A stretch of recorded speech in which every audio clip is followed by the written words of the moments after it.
Welcome to Chapter 1. Today, in this lesson, we will explain the purpose of the conceptual framework and identify the objective and the qualitative characteristics of financial reporting information within the conceptual framework.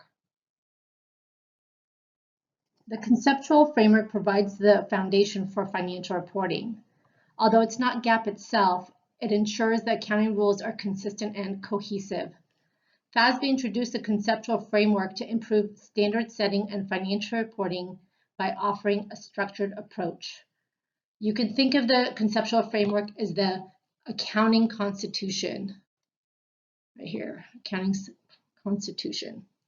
Just as our constitution provides guiding principles for creating laws, the conceptual framework serves as the foundation for financial reporting rules.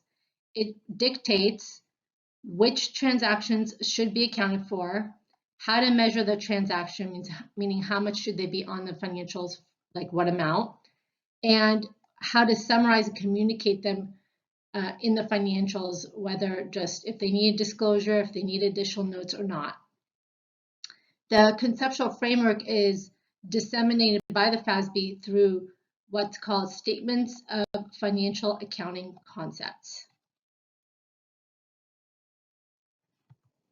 As a quick recap, the objective of financial accounting is to give useful financial information to people outside of the company, such as investors and creditors, so that they can make informed decisions.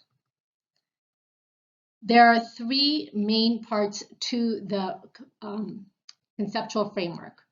First, which we'll cover in this video, is the qualitative characteristics and cost constraints. Each of these characteristics are made of three components, and then they all share four enhancing characteristics. In another video, I will go through the elements of the financial statements, and also in a different video, the recognition, measurement, and disclosure concepts. So here is a picture of the conceptual framework.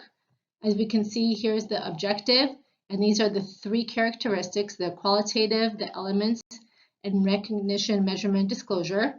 The qualitative characteristics have some cost constraint associated with it. That's what we're going to cover today. Let's take a look at the two primary characteristics within the conceptual framework.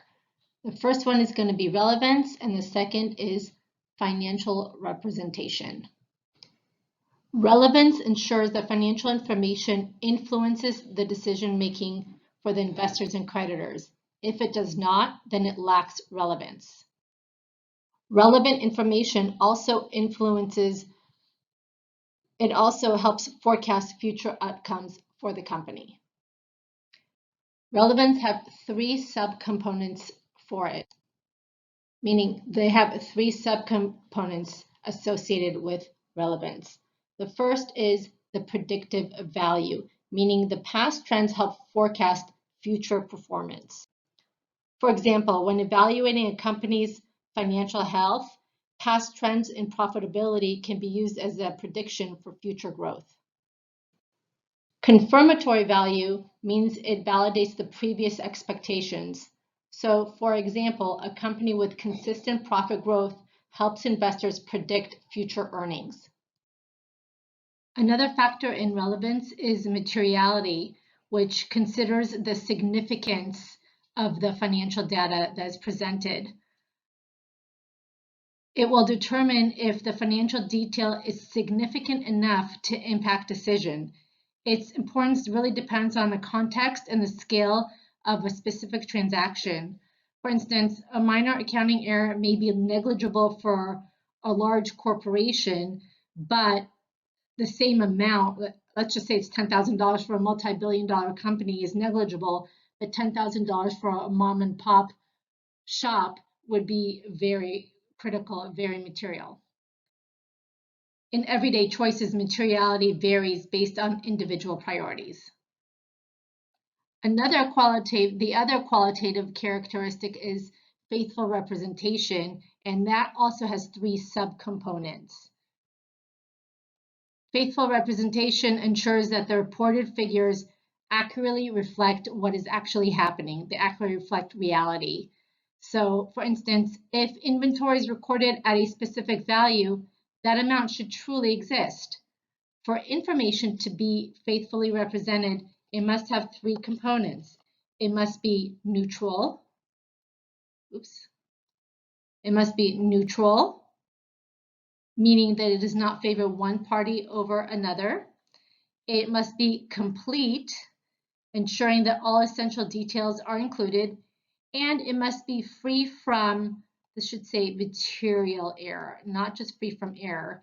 Free from 100%, no financial statement is going to be 100% free from error, but free from material error such that the material is presented in a way that is still useful to the user. Next, there are 4 enhancing characteristics that the two main characteristics both share.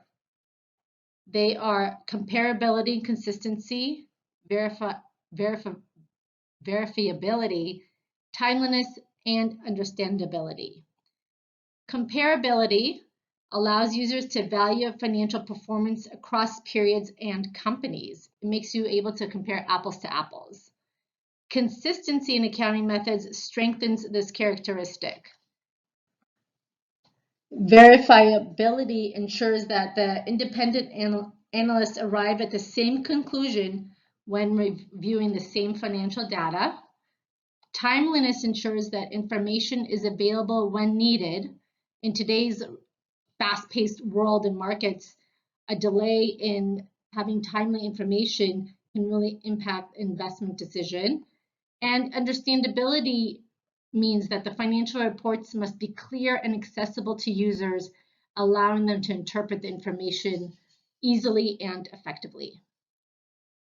Finally, as an overarching branch to all the qualitative characteristics, you have to look at the cost effectiveness.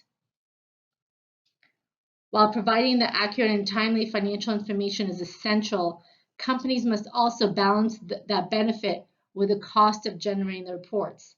The cost constraint ensures, or cost effectiveness, also known as, ensures that the value of the financial information outweighs the expenses associated with preparing it. So the output doesn't cost more than the actual value that it delivers. This slide is simply giving you a summary of the 3 subcomponents related to relevance and a quick definition of each. As you recall, the 3 subcomponents for relevance are predictive value, confirmatory value, and materiality. And also, once again, for same thing for faithful representation, there's completeness, neutrality, and free from error, although we know it's really free from material error.